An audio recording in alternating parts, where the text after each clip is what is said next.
इंदौर में लव जिहाद फंडिंग मामले में आरोपी के तहत पुलिस रिमांड पर चल रहे हैं। कांग्रेस के वार्ड क्रमांक 58 के पार्षद अनवर कादरी पर रिमांड के दौरान ही एक और प्रकरण सदर बाजार थाने में दर्ज किया गया है और यह प्रकरण उसके द्वारा जो 12 बोर की बंदूक के सहारे भय फैलाता था उस पर से दर्ज किया गया है। वहीं जिसमें धोखाधड़ी सहित विभिन्न धाराओं में कार्रवाई की गई है। तो मैं आपको बता दें, दरअसल डीसीपी कृष्णलाल चंदानी के मुताबिक अनवर कादरी पर कुछ समय पहले सदर बाजार थाने में मारपीट सहित आर्म्स एक्ट के तहत प्रकरण दर्ज किया गया था। उसकी 12 बोर की बंदूक को लेकर जांच पड़ताल की जा रही थी, क्योंकि लाइसेंस जम्मू के रामबन में बनने की बात आई थी। साथ ही कठुआ जिले के थाने में उसे बंदूक के लाइसेंस का रिन्यूअल करवाया गया था। उस समय से ही जम्मू पुलिस और प्रशासन के साथ लगातार पत्राचार किया जा रहा था। यहाँ तक कि पुलिस भी जम्मू में लाइसेंस को लेकर छानबीन करने के लिए गई हुई थी।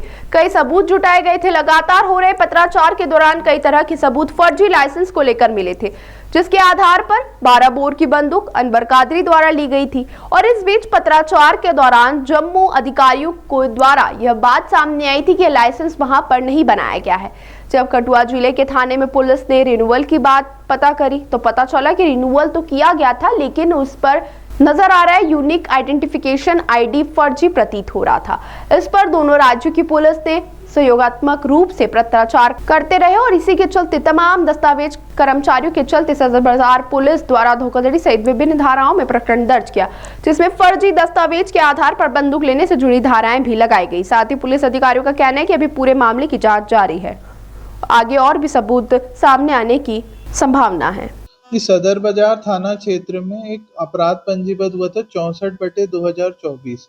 उसमें बेसिकली घर में घुस के मारपीट करने का प्रकरण था, जिसमें 452, 323, 294, 506 और 30 आर्म्स एक्ट की एफआईआर हुई थी।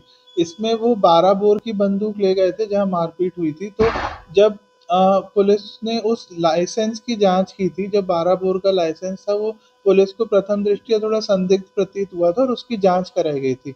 वो लाइसेंस जो है जम्मू एंड कश्मीर के रामबन जिले से जारी हुआ था और उसका जो रिन्यूअल हुआ था वो कठुआ जिले से हुआ था।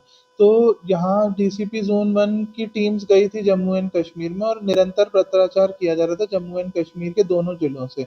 फिर हमें फाइनली एडीएम रामबन का एक पत्र मिला था जिसमें उनने एक खुलासा किया था कि जो लाइसेंस है हमारे ऑफिस द्वारा इशू नहीं किया गया है।